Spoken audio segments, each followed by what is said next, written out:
Brooklyn didn't slow down for anyone. The corner grocery store on Flatbush Avenue hummed with evening life, fluorescent lights buzzing overhead, the smell of fresh bread mixing with cold winter air every time the door swung open. Sofia Martinez stood frozen in the formula aisle, her 8-month-old son Gatso crying against her chest. Her fingers trembled as she checked the price tag again. $38.50. She opened her wallet slowly, already knowing what she'd find. $22. Some change. Enough for diapers. Enough for bread. Not enough for this. Around her, life continued. Shopping carts rolling. A woman laughing on her phone. The cashier scanning items without looking up. No one noticed the young mother standing there, tears burning behind her eyes, her baby's cries growing louder. Sofia picked up the can anyway. At the register, she placed her items carefully, diapers, bread, the formula. The cashier's voice came flat, automatic. $39.50. Sofia's throat tightened. I'll have to return the formula.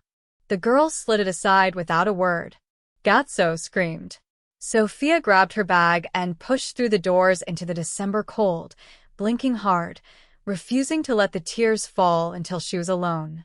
Before we continue, drop a comment below telling us where you're watching from and what time it is for you right now. And if you're enjoying this story, hit that like button, subscribe, and turn on notifications so you never miss what happens next. She never saw the man watching. Dante Carlos stood near the back of the store, one gloved hand resting on a shopping cart. He was tall, broad-shouldered, dressed in a charcoal overcoat that looked like it cost more than most people's rent. His dark hair showed silver at the temples.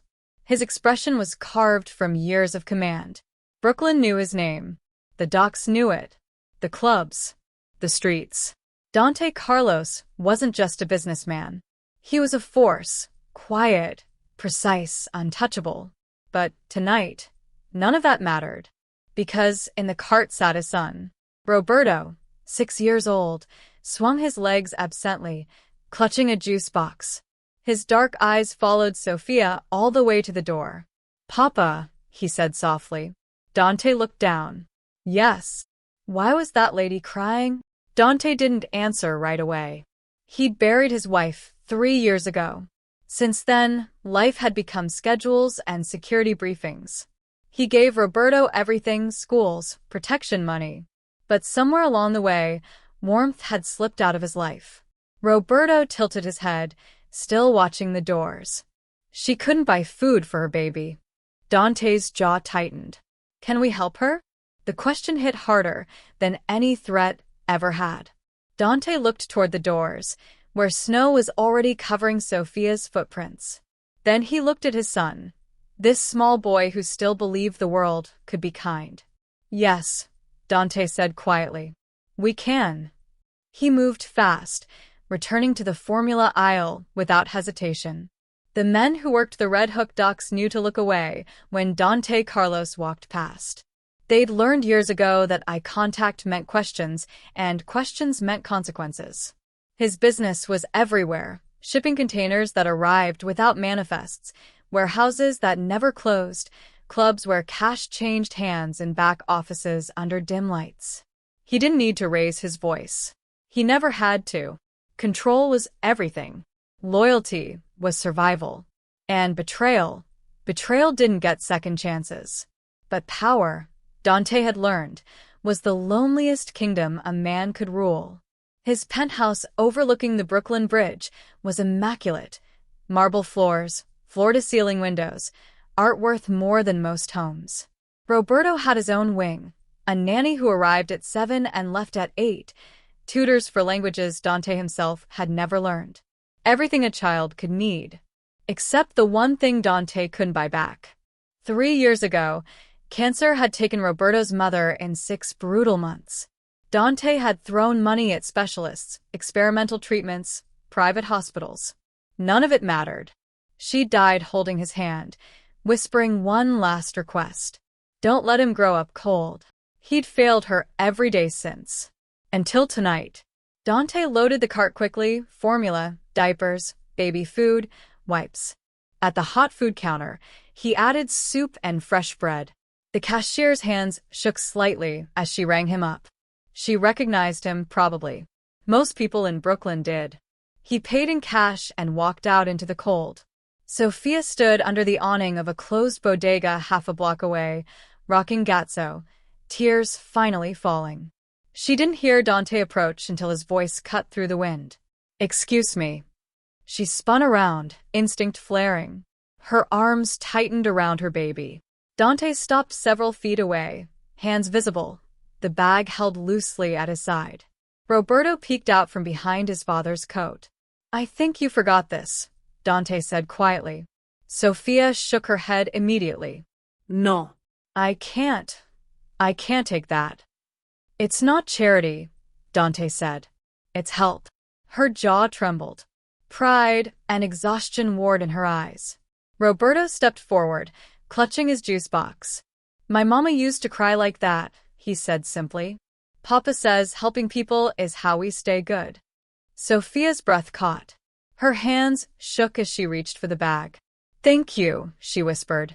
Dante nodded once. "Where are you headed?" "Crown Heights." "That's a long walk in this cold." She hesitated, then nodded. Dante gestured toward the black SUV idling at the curb. "Let us take you." Sofia looked at the vehicle, then at the man, then at the small boy whose innocent eyes held no threat. She stepped forward. The apartment was small but fiercely maintained. Sofia unlocked the door to a single room that served as living room, bedroom, and nursery. Cracked paint lined the walls, but the floors were swept clean. A patched couch sat beneath a window covered with mismatched curtains. A crib stood in the corner, surrounded by folded laundry and carefully organized baby supplies. It was survival made into a home. Dante set the grocery bag on the small kitchen counter, his eyes moving quietly across the space. No judgment in his expression, just observation. Then he saw it. On the wall above the couch hung a framed photograph, a man in an NYPD uniform, his badge catching the light, his smile tired but genuine. The nameplate beneath read, Detective Luis Martinez. Dante stopped breathing for a moment. Sofia noticed his stillness. "My father," she said softly, adjusting Gatso on her hip. "He was killed in the line of duty. 3 years ago." Dante's jaw tightened. He said nothing, but something shifted behind his eyes, something Sofia couldn't read. Law and order. Her father had spent his life chasing men like Dante. Roberto, oblivious to the tension, knelt on the floor near the crib. Gatso had stopped crying, his wide eyes fixed on the older boy. Roberto made a funny face, tongue out, eyes crossed. Gatso giggled, a sound like bells in the small space. Roberto grinned. "He likes me." Sofia smiled despite herself. "He does." She moved to the kitchen, preparing a bottle with practiced efficiency. Dante watched her hands, steady, capable, worn down by work that never ended. She spoke while she worked, filling the silence. "My father's pension dried up after he died." Bureaucracy, they said. "I was pregnant. No husband. No degree." Her voice didn't waver. "I clean offices at night. For buildings, 6 nights a week. Gatso comes with me." Dante listened without interrupting. "I don't ask for pity," Sofia continued, testing the formula temperature on her wrist. "I just need time. A chance." Roberto laughed as Gatso grabbed his finger. The sound pulled something loose in Dante's chest, something he'd locked away after his wife died. Warmth. Connection. The reminder that life existed outside of ledgers and loyalty and late-night phone calls that always meant trouble. Sofia fed Gatso, humming softly. Roberto sat cross-legged, telling a rambling story about a dog he'd seen at the park.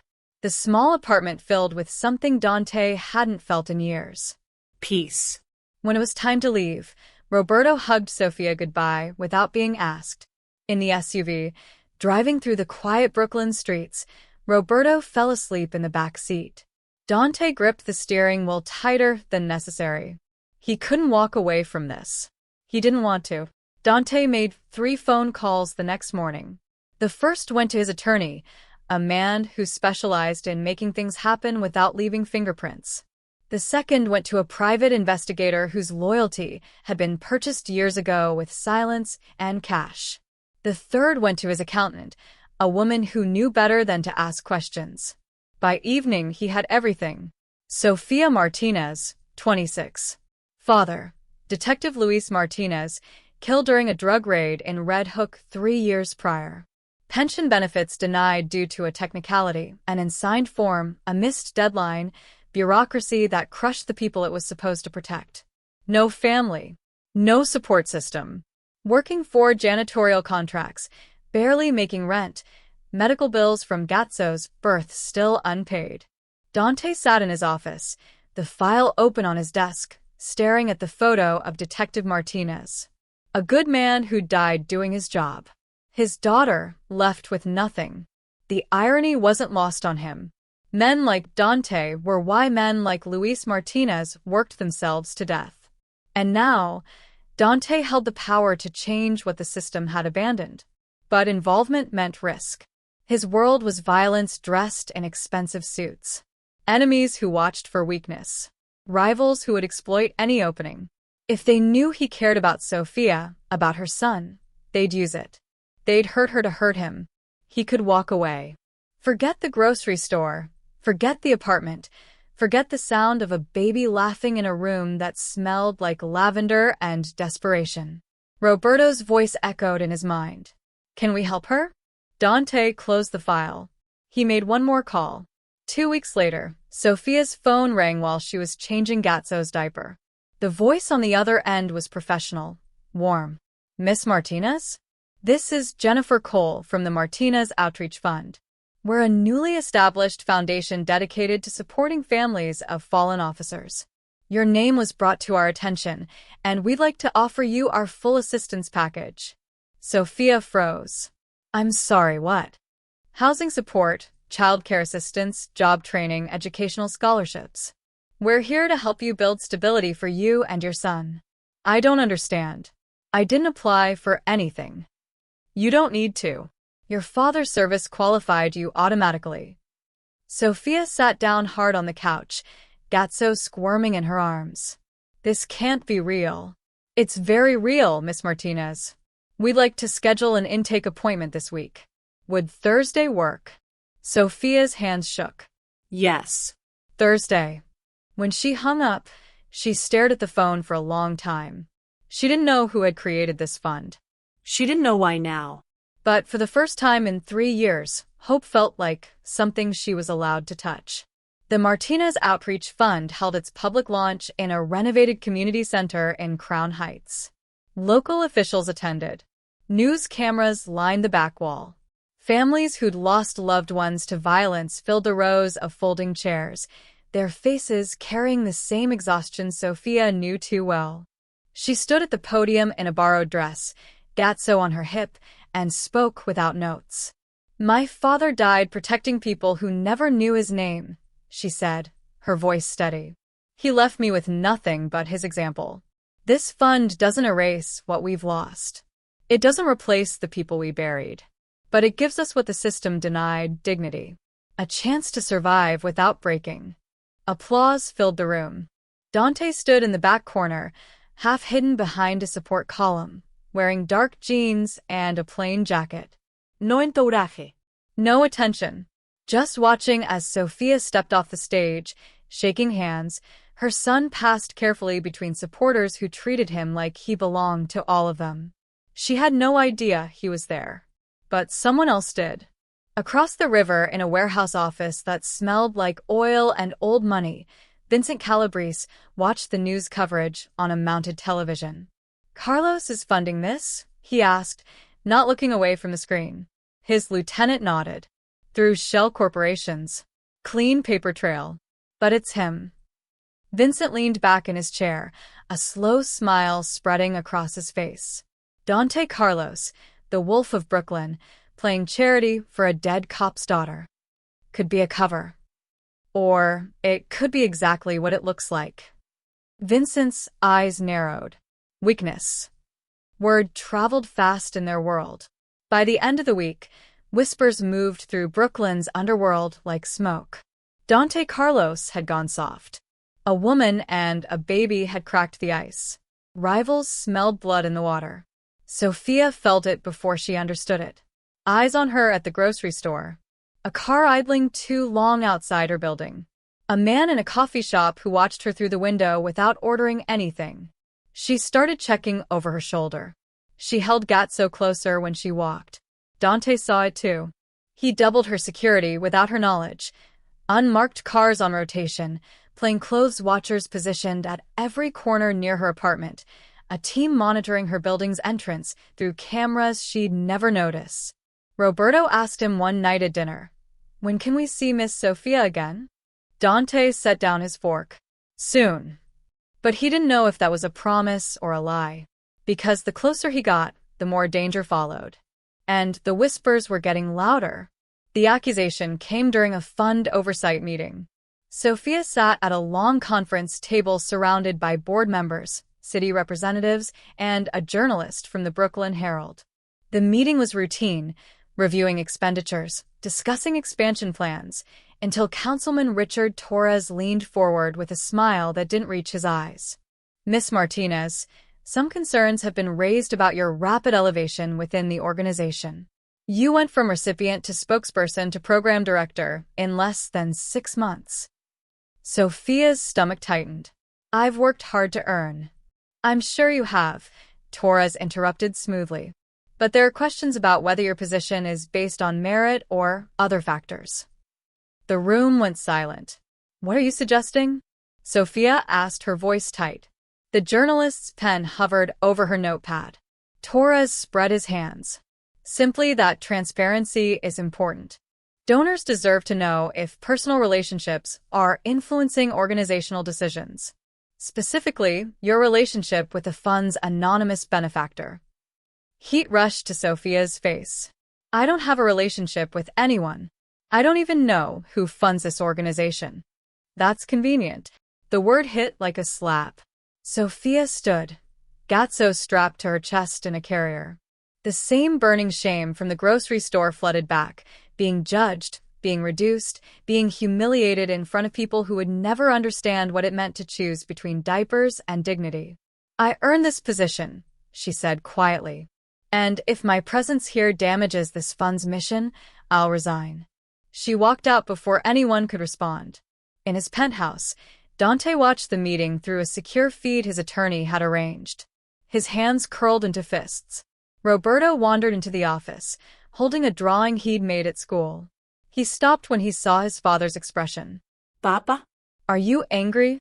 Dante forced his hands to relax. "No, Buddy." "Is Miss Sofia okay?" Dante looked at his son.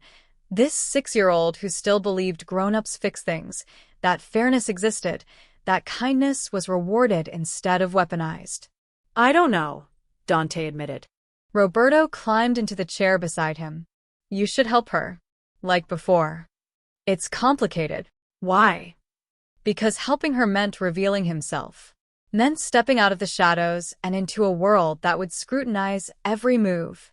Meant connecting his name, his real name, his reputation, his empire, to a woman whose father had died fighting men exactly like him. But staying silent meant letting her suffer for his cowardice." Roberto leaned against his father's arm. "She helped us when she didn't have to." Dante looked at the screen, where Sofia's empty chair remained visible. He stood. "Get your coat," he said. "Where are we going?" "To do the right thing." The emergency board meeting was called for the following morning. Sofia arrived expecting to sign resignation papers. Instead, she found the conference room filled, board members, donors, the same journalist, Councilman Torres wearing his politician smile. And standing near the window, dressed in a tailored charcoal suit, was Dante Carlos. Sofia stopped breathing. Roberto sat in a chair by the door, swinging his legs, waving at her. Dante stepped forward. "Thank you all for coming on short notice. "I'm Dante Carlos." I'm the founder and primary benefactor of the Martinez Outreach Fund." Whispers rippled through the room. Everyone knew the name. Some with fear. Some with respect. All with recognition. Torres shifted uncomfortably. I created this fund for one reason, Dante continued, his voice steady and cold. 3 years ago, Detective Luis Martinez was killed during a raid in Red Hook. That raid targeted operations connected to several criminal enterprises in Brooklyn, including investigations that indirectly involved business interests I've since distanced myself from. The room went deathly quiet. Detective Martinez died doing his job with honor. His daughter was left with nothing, no pension, no support, no safety net. The system he served abandoned her. Dante's eyes moved to Torres. So, I built something the system couldn't. Sofia pressed her hand to her mouth. This fund isn't charity. It's responsibility. It's acknowledgement that good people fall through cracks created by bureaucracy and indifference. Miss Martinez didn't receive favoritism. She received what should have been guaranteed: dignity, opportunity, and recognition of her father's sacrifice. He turned to Sofia. She's earned every position she holds through competence, compassion, and understanding what these families need because she's lived it. Torres opened his mouth, then closed it. Dante wasn't finished. If anyone questions her integrity again, they'll answer to me directly. The threat hung in the air, quiet and absolute. Sofia found her voice. I didn't know, she said, looking at Dante. I didn't know it was you. I know. She stepped forward. My father spent his life fighting men who took from the city. He died believing the law mattered more than power. Her voice strengthened. I won't dishonor his memory by hiding or apologizing for accepting help. This fund helps people the system forgot. That's what matters. The journalist scribbled furiously. Torres stood. I believe we have everything we need here. The room emptied quickly. Only Dante, Sofia, and Roberto remained.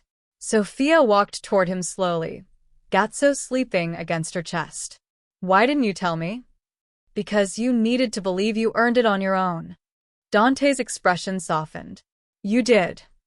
For the first time, they stood face to face without secrets between them. 6 months changed everything. Sofia moved into a small house in Prospect Heights. 2 bedrooms, a backyard, a kitchen where sunlight poured through clean windows. She'd been promoted to deputy director of the fund. Gazzo had his own nursery, painted soft blue, filled with toys Roberto had insisted on picking out himself. The boys had become inseparable. Every Saturday, Dante brought Roberto to Sofia's house. They'd spend afternoons in the backyard, Roberto pushing Gazzo on a plastic swing, both boys laughing at nothing and everything. Sofia would make sandwiches. Dante would sit on the porch steps, watching, learning how to exist in a world that didn't require armor. One evening, after the boys had fallen asleep on the living room floor surrounded by building blocks, Sofia sat beside Dante on the couch. I need to ask you something, she said quietly. Dante turned to face her. All right. The things people say about you. The businesses. The reputation. She met his eyes. Is it true? He didn't look away. Yes. She nodded slowly. Are you still? I've stepped back from certain operations. Not all. I can't walk away completely, not without consequences. His voice was steady, honest. But I'm trying to build something different. For Roberto. For myself. Sofia was quiet for a long moment, her fingers tracing the edge of a throw pillow. My father would have arrested you, she finally said. I know. He died because of men like you. I know that too. She looked at him then, really looked, at the man who'd bought formula for a stranger's baby, who'd built a fund in her father's name, who sat on her living room floor making terrible paper airplanes while his son giggled. Who are you really? She asked. Dante leaned forward, elbows on his knees. I'm someone trying to be better than I was. I'm someone who doesn't know if that's enough. Why me? Why us? Because Roberto asked if we could help. And for the first time in years, I remembered what it felt like to want to. He turned to her. You reminded me there's more to life than control and consequence. You reminded me what warmth feels like. Sofia's breath caught. I'm not asking for anything, Dante continued. I don't expect forgiveness or understanding, but I want you to know the truth. All of it. And then you decide what happens next. Sofia reached out, her hand covering his. I choose honesty, she said softly. I choose trying. I choose. She paused, then smiled slightly. I choose this. Carefully. Dante's shoulders relaxed for the first time in months. On the floor, Roberto stirred, mumbling in his sleep. They sat together in the quiet, two lives colliding into something neither had planned, but something both were willing to build. 2 years later, Brooklyn still didn't slow down for anyone. But some things had changed. The Martinez Outreach Fund now operated from a 3-story building in downtown Brooklyn, its windows overlooking the bridge, where lights sparkled against the night sky. Inside, case managers worked with families, childcare providers watched children in bright playrooms, and job counselors helped rebuild lives the system had forgotten. Sofia ran it all. She stood in her office on the 3rd floor, reviewing applications, when Dante appeared in the doorway holding 2 coffee cups.